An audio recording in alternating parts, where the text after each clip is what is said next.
Bam! Mr. Tarrou. In this math lesson, we're going to be taking a look at graphing radical functions using transformations. And this is a very important concept. It's going to help us determine domain and range of a function, or actually determine if it's a function or relation. If we're doing application problems, or even some calculus problems, can be answered either very easily with a graph, or we can check the reasonableness of our solution by looking at what the picture tells us beyond just the numbers and the story maybe that's in an application problem.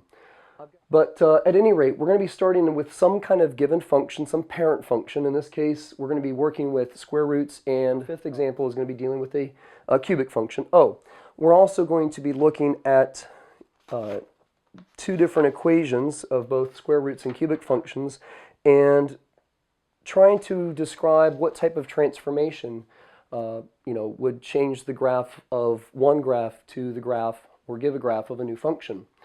So with a given function f, they've got a couple of notations here.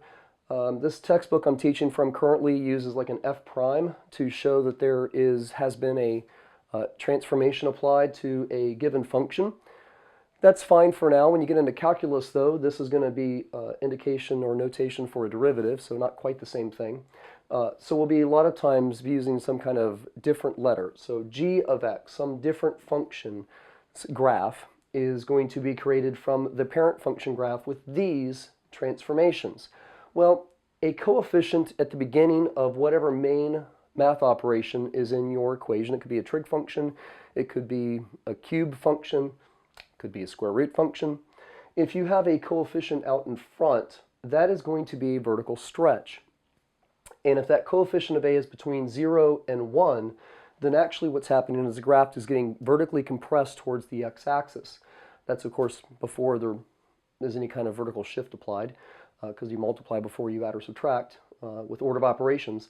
And if your coefficient of a is greater than 1, then you have a vertical stretch from in reference to the x-axis.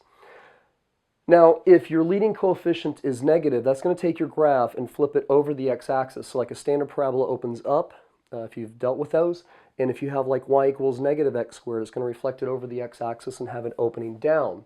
Then we have a coefficient that can be applied to your variable that's inside the main math function. And you're going to see that here with a 4 in front of the f and a 4 with the notation that is inside the main function, in this case our parent function. Our main function is that square root for the first few examples. If you have a coefficient in front of the x other than 1 inside the math function, and that's pointing to the name f, if b is greater than 0 or less than 1, you're looking at a horizontal stretch.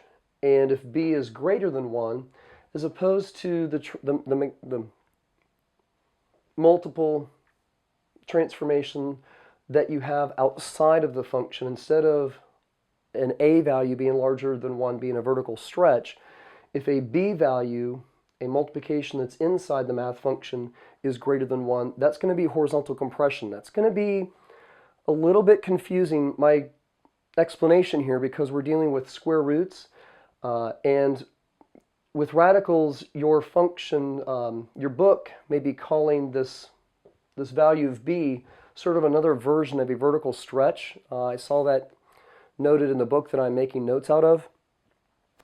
It's a little bit misleading, because like when you're dealing, say, with trig functions, that multiplication that's inside the main math function, like a sine or a cosine, is always a horizontal compression. It's just the way the math works out with radicals, that this value of b can be, in a way, looked at as a different version of a vertical stretch. We'll be talking about that as we go through these two examples here, g of x and h of x.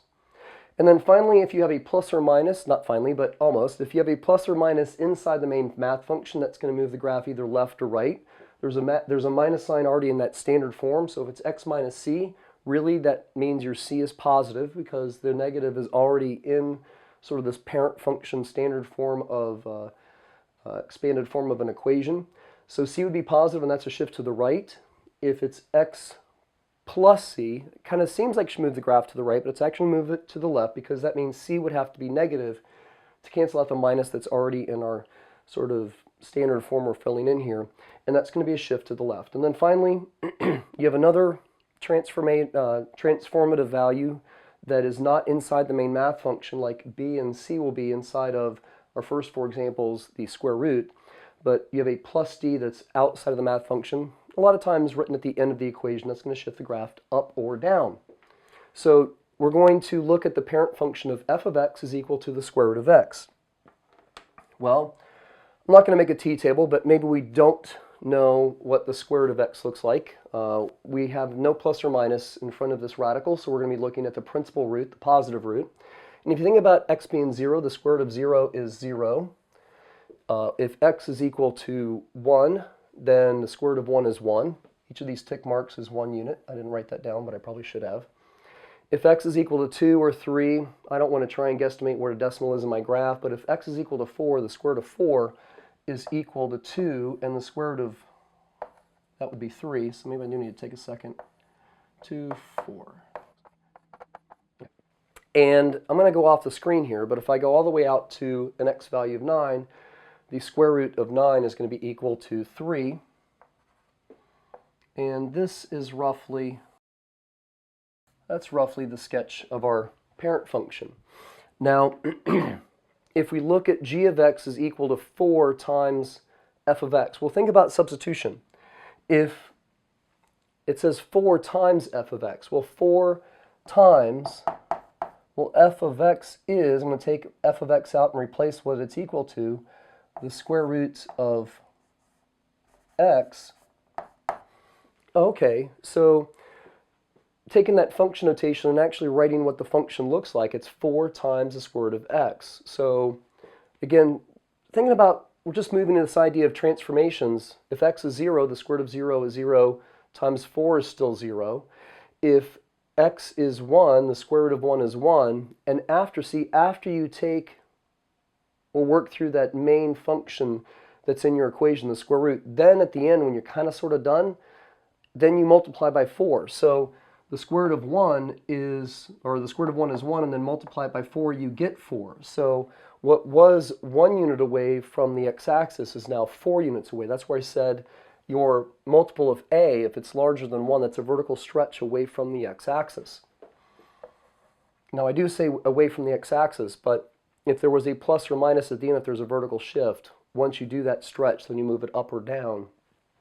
So you got to remember that those vertical stretches are applied before you add or subtract or move the graph up or down. So that's 2, and 2 times 4 is 8. So that's y is equal to 4 times the square root of x, or it is the graph of g of x. Now, h of x is a little bit different. H of x says that we want to write the function f. Well, the function f is the square root of something. Okay, so f, the square root of something. Now, 4x is in there, not just simply x. So we're going to take out the value, the variable of x, and replace, what the function notation tells us to plug in, which is the 4x. Now, we can look at this in a couple of ways. We can look at it as my notes say in green, which is if b is greater than 1, then you have a horizontal compression.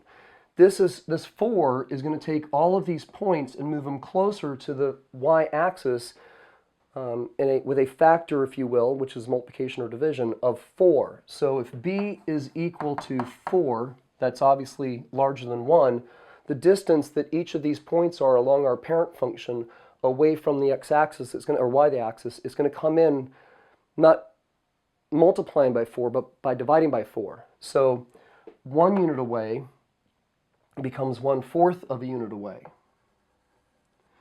And like the square root of 4, or the square root of 4 gave us 2. Well, that point here of 4, 2 is 4 units away from the y-axis. So if I take that distance of 4 and divide it by 4, I get 1. And so on and so on. All these points are getting pushed in or pulled in towards the y-axis by dividing each of those distances by 4, and the graph is going to look, again, this is just a sketch, something to that effect. And with a lot of transformations, that is how you have to look at this transformation. And I always tell my kids, if you have a coefficient of x that's inside the main math function, it is a horizontal compression or stretch. But, with just how the square root function works out here and the fact that we have a couple of factors inside the square root, we can look at this as, let's just use a different color here first. Well, it's still going to be the blue graph. I can pull this apart and say it's square root of 4 times the square root of x. Give each of those factors their own radical. And then the square root of 4 is equal to 2.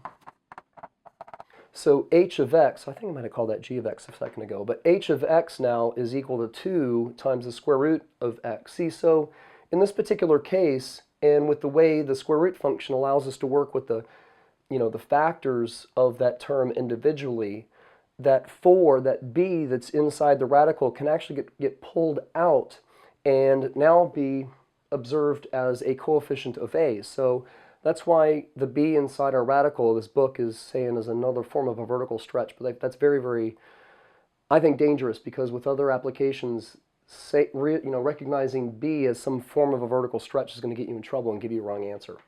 But look at that. 0 times 2 is still 0, and 1 times 2 is equal to 2. So because we can bring out that multiple of 4, it can be represented as a transformation of a and b, a vertical stretch in this sense. We have j of x is equal to f of x minus 3. So again, f is the square root of something. That's what function f is, the square root of an independent variable. We're going to take out that independent variable x and plug in its place x minus 3. So we have j of x is equal to the square root of x minus 3. Well, that's a plus or minus that's inside the main math operation that we're interested in or working with in our equation. So that means that c is equal to 3, and that's going to move the graph to the right 3 places. Now finally, with our last example here, this one is f prime. I'm using that prime notation since the textbook I'm taking my notes from uses that as well. Just indicating that there's been a transformation done. And I think I might be running out of time. Hold on just a second. Now, got the camera restarted. I won't run out of time. This has a little bit of work we have to do to figure out, all the transformations. Are there just 2? But here the x is negative. Maybe there's 3. So we're going to write this as, well, let's just write the function out. F, even though there's an indication of there being a transformation, was the square root of the independent variable. So we're going to put in 3 minus x in place of x, and then plus 2. Now that doesn't quite look like this given sort of general form with all the transformations in there of a, b, c, and d. So I'm going to put the x first. So it's negative x, and that's a positive 3. Just moving the terms around along with their sign. If I move it around the minus, I'm not going to get the same answer. And my pre-calculus book works with transformations in this format. That has its positives and it has its drawbacks. Its positives are if you just want to do like a t-table to create the graph and some other situations. But if I prefer to have the coefficient of x be equal to 1 and nothing else, like you see in the form that we're given, where it's b times 1x minus c. So I'm going to take that coefficient of negative 1 and factor it out. Not pull it out of the radical, but just factor it out of this binomial. Okay, now great. We got f. Well, I don't have room to write that, so let's just call this GHI, or that's J, K. Let's call it K. Now what do we got here? We have a B, which is negative. That means there's a reflection over or about the y-axis. We have a plus 3, so there's been a movement to the right of 3. And we have a plus 2, so that's going to be a shift up of 2. So we're going to look at our parent function here and envision that getting reflected over the x-axis.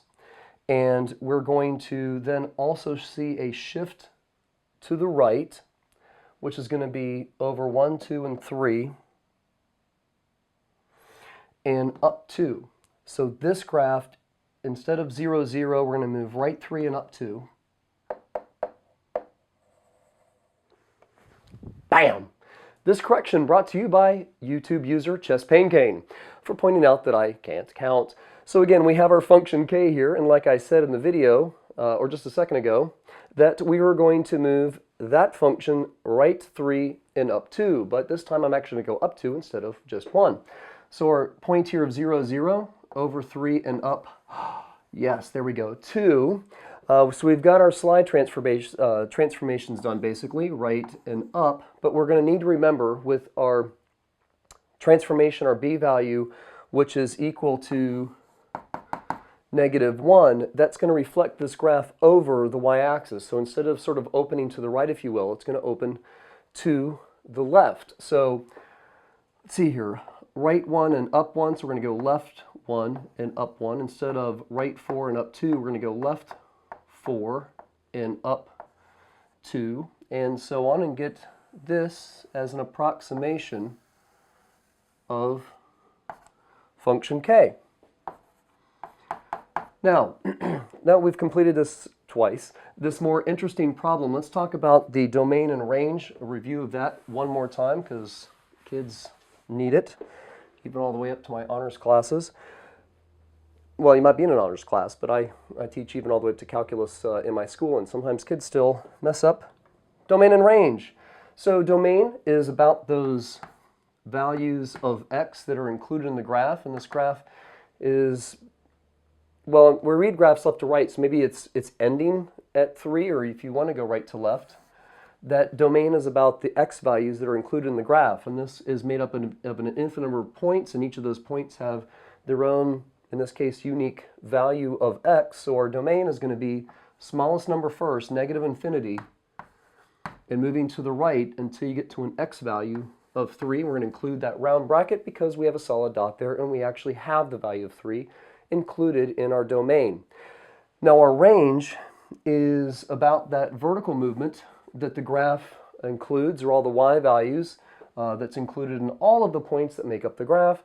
And our range, well, that, again, starting with the smallest value of y that's included in our graph, the smallest y value is 2, and then from there it goes, it never stops rising. It rises slower and slower and slower as we go, as x approaches -infinity, but it does never stop going up. This doesn't have like a horizontal asymptote or something, so the largest y value included in this graph is going to go to infinity. So it goes from +2 up to infinity and beyond. Now back to our regular lesson. So here we have a different function. Y equals, or f of x is the cube root of x. Well, as long as we know what the parent function looks like, we can just apply the transformations like we did in the previous 4 examples. In the cube root, well, the cube root of 0 is 0, the cube root of 1 is 1, the cube root of 8 is equal to 2, and therefore the cube root of -8 is going to be -2, and the cube root of -1 is 1. So this is what our parent function looks like. Its domain and range is all real numbers, both for x domain and y for range. That's what the parent function looks like. Well, what do we have here? We have f prime of x, or f, not prime, but I'm thinking calculus, but some kind of transformation has been applied to f. We have a -1/2. We have the function f, which is the cube root of something. Inside of that function, we have an x plus 2 going in place of the independent variable x. And then -1. So we have a reflection over the y-axis. We have a horizontal compression of 1/2. So that means basically instead of going over 1 and up 1, I'm going to go over 1 and up just a half. And with the 8 and a 2, we have a shift. Okay, now this is x plus 2, but this plus 2 is inside our main math operation, which is the cube root function. So this is really like -1/2 times the cube root of x minus -2, and then finally we have a -1. So that's going to move the graph to the left 2 places, whereas as opposed to the -1 is going to move it down. See, the plus 2 kind of makes it seem like it should go to the right, but it's actually to the left. It's in that transformations inside the main math operation always seem to work in reverse. So this is a lot going on here. Well, the easy point is the 0, 0. That's going to get pushed left 2 and down 1. Don't have to worry about vertical stretches and and horizontal stretches and reflections if we're talking about 0, 0, because nothing happens. Now, to the right, we were going up, but with the reflection over the x-axis, we're going to go down, and we're going to go down half as much. So instead of going to the right and up 1, we're going to go to the right and down just half of 1, which is 1/2. And instead of going left and down, we're going to go left and up.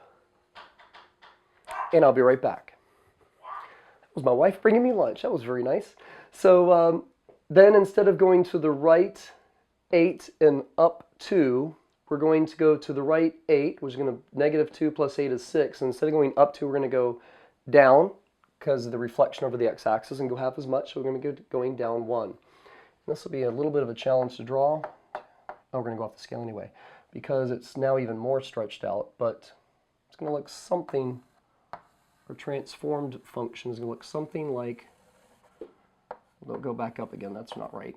Something to that effect. And that is how you graph, well, actually all functions using transformations, but in this case specifically square roots and cube roots. Now let's move on to looking at, comparing just algebraically, seeing what the equations are between, what's the transformations between two given functions. Alrighty then, moving on from graphing, describe how each graph represented by f of x would be transformed to create g of x. Okay, well, over here we've got those square root functions we just looked at, and we have a -2 that is inside the math function. Those are the shifts either left or right.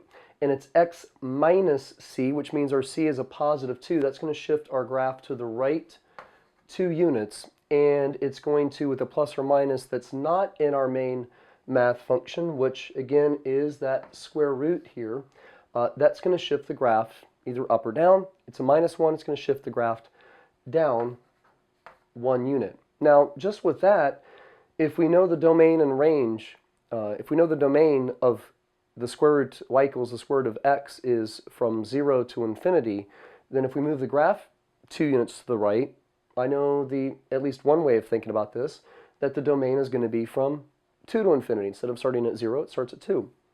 And if the range was, because we have no plus or minus, so that we're only talking about those positive principal roots.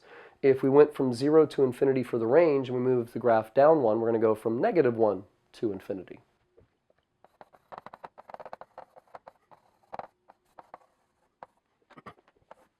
Now with number 7, or example number 7 here, we had 4 graphs of the square root, 1 of the cubic root, and then 6 and 7. We look here that function f of x has already got some transformations in it. It was already moved to the right 3 units and up 4. So kind of like instead of that center point being at 0, 0, that center point, if you will, is at 3, 4. Well now, instead of shifting, at least from the parent function f of x, that f was 3 units to the right. Well, now I want a new function that's only 1 unit to the right as far as the parent function is concerned. If I don't want to go that far to the right 3 units, I only want to go to the right 1 unit. Well, to get from f, to g, we're looking at, right? Now, you can just go, yeah, that was shifted 3 to the right. This is only shifted 1 to the right from the parent function of y is equal to the cube root of x. So to go from f to g, you got to go left 2. Now, again, from that parent function, f was moved up 4, but I want to actually not go up 4, but down 2. So what's the difference between from sort of that 0, 0, remember that parent function going through 0, 0, instead of going up to 4 for function f, we want to go down to -2 for function g. Well, that means I'm going to have to push this original function f with the transformations already in there down 6 units to get from 4 to -2.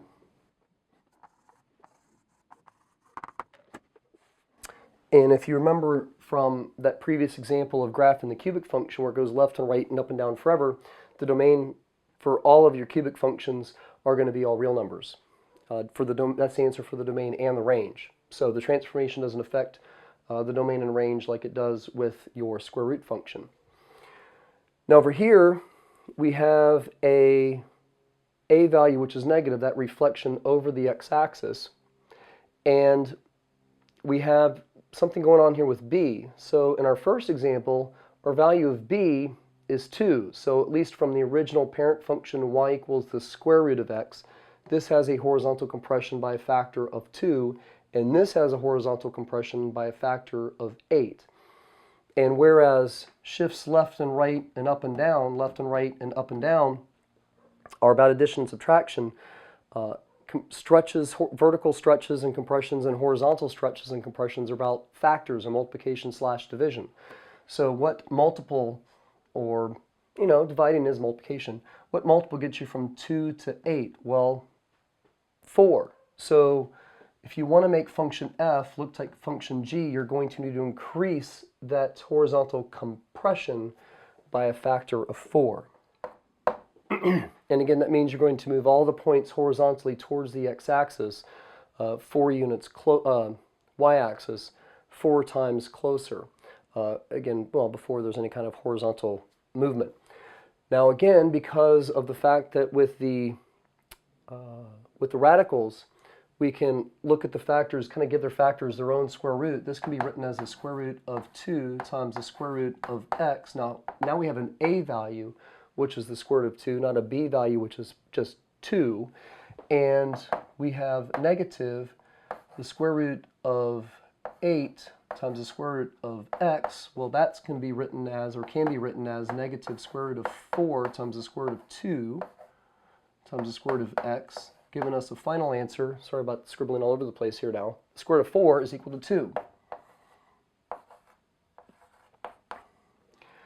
Now, with us being able to break and give each factor its own square root, and taking the square root of 8, which is 2 square root of 2, and the original function is square root of 2 times the square root of x, somebody else can say, instead of applying a horizontal compression by a factor of 4, move all the bring in horizontally the points by dividing all those distances by 4, someone else can say that to create g from f, you need to, again, still reflect it over the x-axis, but apply a vertical stretch, which has a factor of 2. I got one more example coming up right now.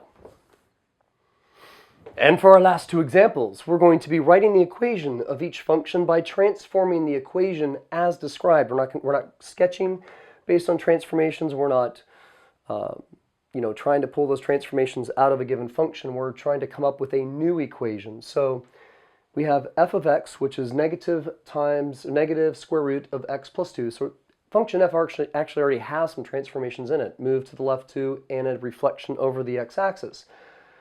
I want to take this function and move it from the original parent function of y equals square root of x. Instead of moving it, like from f, which has already been moved left 2 units, I want to move f even 2 units farther to the left from the parent function, and then move it up. So from that original parent function, y equals square root of x, don't move just left 2, move to the left 2 more. So basically move to the left 4 units, right? It's x minus c. So we get that plus 4 in there. And then up 1. That's how vertical slides or transformations are outside the main math function. They don't kind of work in reverse, sort of like that left-right stuff does. And there is our transformation for A, our new equation. Now in B, I want a stretch by a factor of 2. That's pretty simple. The vertical stretch, and right vertical, but the vertical stretches are about A. And that's right out in front of the main function. So that part is actually a pretty simple part of our solution here. And then things get a little bit tricky. It doesn't seem like it should be, but it reflected over the y-axis. Well, a reflection over the y-axis is caused by a coefficient of b, which is negative. Now, our original page of notes said that b, it was a, f, parentheses, b, parentheses,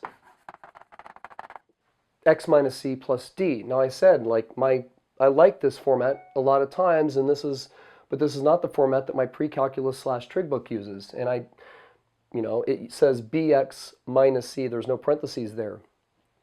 Well, in the format given to us for a transformed function, b is outside of the parentheses, and b is, well, if I want to reflect over the y-axis, negative. So is it negative x, well, x plus 2? And by the way, I'm reshooting the scene because that's what I wrote. Even though I made my notes and I checked everything, that's what I wrote recording the videos. So this is tricky because it's wrong. If I look at the original function here with a shift left and a reflection over the y-axis from the parent function, well, we're talking about y is equal to square root of x. That looks sort of like this. This is with left 2 and with a reflection over the x-axis looks like, let's try that again, this way. Reflection over the x-axis and to the left. Yeah, okay, now we're ready.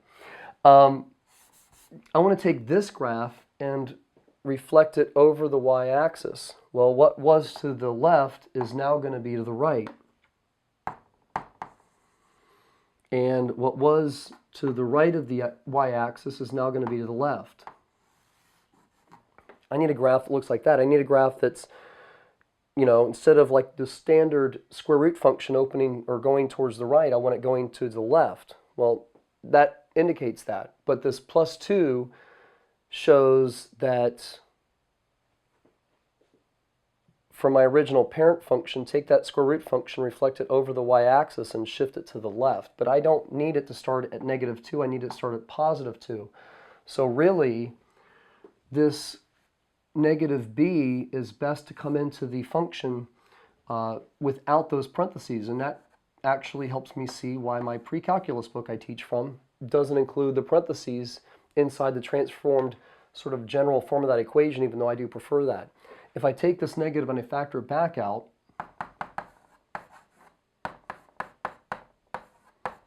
here I've got that vertical stretch of 2. I didn't really show that in the graph, but it's, you know, I just left the negative because it doesn't talk about reflecting over the x-axis. I've got a reflection over the y-axis with b being negative, and we have that shift to the right because this would start at -2. If you reflect that over the y-axis, it's going to start at +2, and that is our final answer. So that negative b can be tricky, especially when you're trying to come up with your final equation, not necessarily just graphing. I'm Mr. Tarrou. Bam! Go do your homework.